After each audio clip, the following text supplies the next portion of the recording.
Throughout the years, killer robots have dominated the silver screen and other mediums such as comics, video games, novels, and even album covers. From Mechagodzilla and Gundam to more niche names like Cyrax and Fulgore, along with the more pleasant androids like C-3PO and the Urkelbot. Robots have entertained us, frightened us, and given us some of the best friggin' action us human counterparts could ask for. But there is no doubt that the two most prolific robots that hardwired our imaginations are the unstoppable T-800 from the Terminator franchise, portrayed by the greatest action hero of all time, Arnold Schwarzenegger. I'll be back. And the cybernetically enhanced police officer Robocop, played by the fantastic Peter Weller. Your move, creep. In 1984, director James Cameron became a household name with the Terminator, launching Schwarzenegger's film career into the stratosphere. We still get chills and have nightmares thinking about an indestructible killing machine out to eliminate his target, Sarah Connor. James Cameron claims the idea came to him from a dream he had of a metal skeleton emerging from fire while he was sick with a fever. The movie would go on to spawn an ever-expanding franchise, but obviously the first two films stand on their own. In 1987, Dutch director Paul Verhoeven brought us the ultimate science fiction satire film with Robocop that not only made us think, but thrilled us and grossed us out. Yuck. The movie would generate two sequels, a cartoon, a toy line, and a remake that, let's just stick with Peter Weller, thank you very much. Sadly, we never received the ultimate big screen crossover between these two metallic creations that us killer robot fans craved, yet these two definitely have some history between them. In 1992, Dark Horse Comics released Robocop vs. Terminator #1. Written and created by the legendary Frank Miller, this kick-ass printed crossover saw Alex Murphy taking on Skynet. Due to the fact that Skynet technology was used to build him, Murphy, still human inside, was aware of Skynet's sinister plans and basically goes to war against the machines. A year later, 90s kids nearly self-destructed in excitement when the video game Robocop vs. Terminator arrived on Sega Genesis and Super Nintendo. Both versions of the game featured different gameplay and story campaigns, with the Super Nintendo version more in line with the Dark Horse comics, but in the end, similar to Mortal Kombat, the Sega version was better. Sega does what Nintendo don't, motherfuckers. Speaking of Mortal Kombat, Terminator and Robocop once again crossed paths in the video game realm thanks to Chronika's time displacement in Mortal Kombat 11. Over the years, a movie starring these two badass bots was on and off again in development since the early 90s, but unfortunately, for whatever reason, it just didn't happen. However, here at JoBlo, we're gonna turn that frown upside down and set our sights to face-off mode and break down these two cyborg warriors to see who will come out on top. So bust out your rock'em sock'em robots and put on your heavy metal armor, because it's time for Face Off!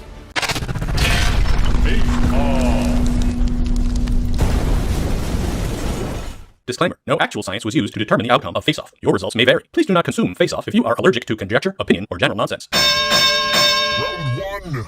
When the machines were built. To kick off the Clash of the Tin Men, we're taking a look at the origin story of these machines. Back in 1997, Skynet, an artificial intelligence network created by Cyberdyne Systems, used for operating machines and weapon systems, eventually becomes so self-aware that the machines start turning on humans when they attempt to shut it down by setting off nuclear weapons against us in what was known as Judgment Day. In the future, the year 2026. Wait a minute, that's coming up soon.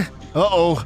Anyways, Skynet commences production on the T-800s, a line of deadly robotic soldiers. These mechanical skeletons are notoriously difficult to kill. With super strength and advanced targeting system complete with infrared vision technology, these were an upgrade from the previously T-600 models, which contained an outside rubber skin. Of course, the rubber skin didn't fool the human resistance, which is where the upgraded synthetic human flesh-covered T-800s became the ideal infiltration weapon. Eventually, one was sent back in time to kill Sarah Connor because her unborn son John would become the leader of the resistance and the last hope for humankind. Meanwhile, down in the city of Detroit, the war on crime continues to grow, and Omni Consumer Products makes a deal with the government to privatize their police force. Their first prototype for the war on crime was Enforcement Droid Series 209, better known as Ed 209. Due to its clumsiness and malfunctions, it was deemed a failure. Around the same time, top cop Alex Murphy was tragically and brutally murdered on duty by the hands of Red Foreman. Oops. Sorry, we mean Clarence Boddicker, a ruthless crime lord. After Murphy's body was recovered and the remains served as the foundation for the ultimate machine to fight crime in the form of Robocop. Similar to the Terminator, he also has super strength, bulletproof armor, and advanced targeting. Sorry, Batman, criminals fear the Robocop, not the Bat. Fun fact, Robocop is inspired by DC's Judge Dredd and Marvel's Iron Man. We ain't gonna lie, both of these guys have built-in kick-ass backstories, but we are a sucker for time travel. So the opening blow is delivered hardest by the T-800. Verdict, the Terminator.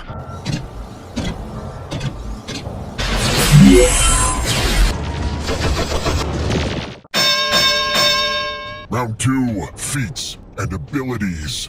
We know these fearsome machines are not only capable of annihilating their targets with extreme prejudice and possess strength that no human is capable of. The Terminator is more or less a standard robot, not equipped with any special weapons per se, but we saw in Terminator 3 Rise of the Machines he could use his hydrogen fuel cell as a detonation device that can obliterate anything, including the TX. When equipped with a standard weapon in hand, he's designed for one thing and one thing only: to search and destroy. Even without a weapon, he can still kill with no problem. Just ask those punks at the beginning of the original Terminator film. So next time you see a big, strong, naked man asking you for your clothes, it's just best to give it to him. Robocop, on the other hand, is a deluxe Swiss Army knife. Yes, he may be slow as fuck compared to the T-800, but every handy-dandy Robocop comes especially equipped with a badass handgun stored in his leg compartment, as well as fully stocked with grenades. Oh,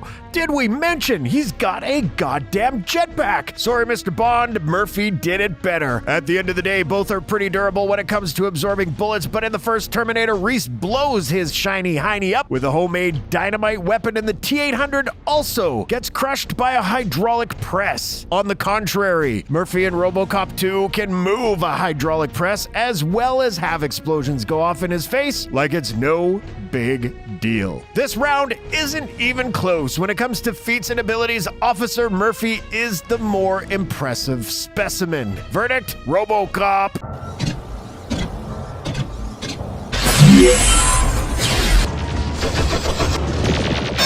Round 3, characteristics and CPUs. In Terminator 2 Judgment Day, the character of the T-800 takes a massive turn from antagonist to full-fledged hero and protector of John Connor. After being reprogrammed by the Resistance, this gave the machine the opportunity to let its programming learn about humans and in the process essentially become more human itself. The T-800 not only realized the importance of saving a life, but learned about feelings, why we cry, and all that. But come on, he learned to be a smartass too.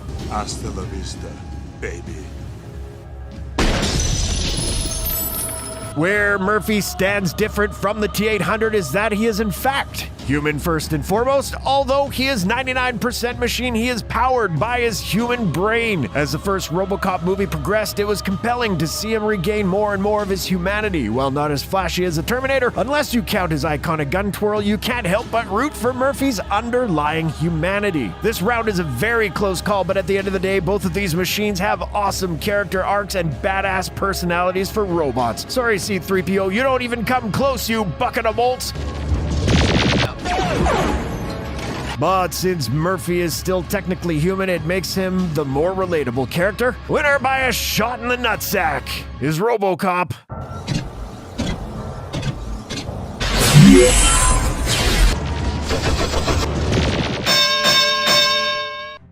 Round 4, enemies. What's better than watching robots doing, robot things? Watching robots fight other robots, of course. In the original Robocop, how could we forget the stop-motion freak of a machine that was Ed 209, under the control of the evil corporate mastermind Dick Jones, who was clearly living up to his first name. The Ed 209 is a terrifying creation until it meets its true nemesis, Stairs. Also, quick shoutouts to Clarence Boddicker and his gang who set the whole plot of Robocop into motion. Later in the sequels, we witnessed Murphy square off against the badass Robo Kane in Robocop 2 before it went downhill with the ninja robot in Robocop 3. What a missed opportunity.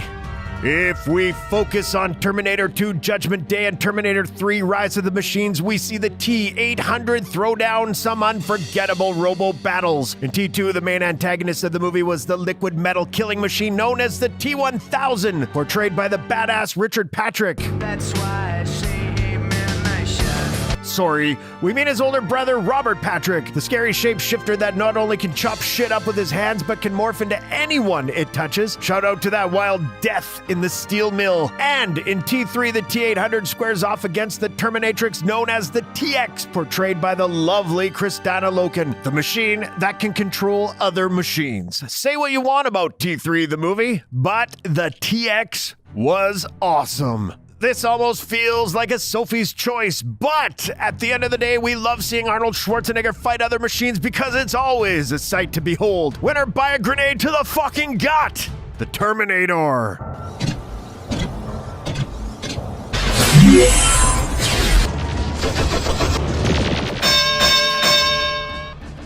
Round 5, Allies. Both Murphy and the T-800 have had memorable allies to assist them on their missions. In the first Terminator, the T-800 worked alone and made it his mission to kill Sarah Connor at all costs. Sarah Connor goes from good girl waitress in the original to the badass survivor in T2, where she became his indispensable ally against the dreaded T-1000, as well as destroying Cyberdyne with the help of her son, our future savior, John Connor, portrayed by Edward Furlong, then later played by Nick Stahl in T3. Pretty solid allies to have in our book. On the flip side, Murphy's assigned partner when he was still human was Ann Lewis, portrayed brilliantly by Nancy Allen, a hardened veteran when it came to fighting crime in the dangerous city of Detroit. She remained to be a reliable partner to Murphy up until her death in Robocop 3, but let's face it, that movie sucked. But at the end of the day, as much as we love Lewis, James Cameron was truly one of a kind when it came to female action heroes. Like Ripley before her, Sarah Connor stands above all, and we are not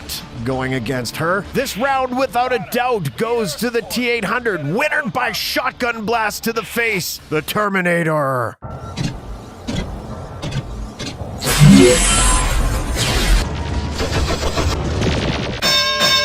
Round 6, Box Office and Legacy. The Terminator has the lead, but our friend Murphy isn't dead yet. For the final round, let's take a closer look at the legacy and box office hauls of these death-defying warriors. What could be said about the Terminator that hasn't been said already? Not only did this franchise make Arnold and James Cameron household names, but Terminator is easily the most thrilling sci-fi horror film of all time, grossing a solid $78 million on a $6 million budget. Everything from the memorable one-liners Fuck you, asshole. to the scary exoskeleton. And with its sequel, audiences received not only one of the best follow-ups of all times, but also considered by many as the best action movie ever made, thanks to those groundbreaking effects of the T-1000. With a box office total of over $520 million worldwide, things are looking pretty good for the Terminator. Unfortunately, despite T3 making decent money, it was not well received by audiences, and all the films that followed just got worse from there. Just a damn shame. Despite the later reboots and sequels being flops, it doesn't matter. The Terminator has made his presence known in movies, comics, video games, merchandise, you name it. The Terminator has successfully installed himself in our pop culture everywhere and inspired lots of young men to get their asses to the gym. Long live Arnold. Not to say Robocop hasn't made his mark on our fanboy brains as well. His first movie still to this day is one of the most fun, bloody good times anyone can ask for. On just a $13 million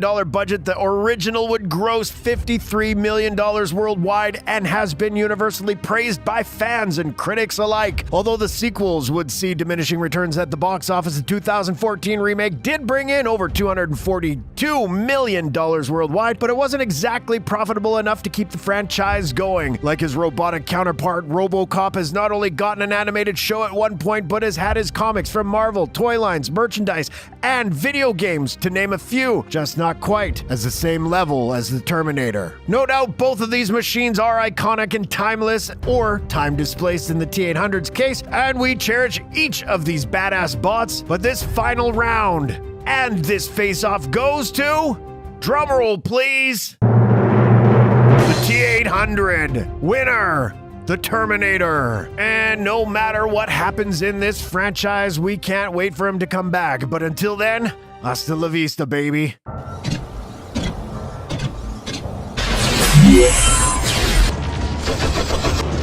But hey, don't take our word for it. Which machine would you rather roll with, the Terminator or Robocop? Sound off in the comments, let us know. And who do you want us to throw in the JoBlo face-off cage? We're dying to know. And don't forget, share this video with those who love these white-knuckle action movies. And as always, thanks for watching. I'd buy that for $1.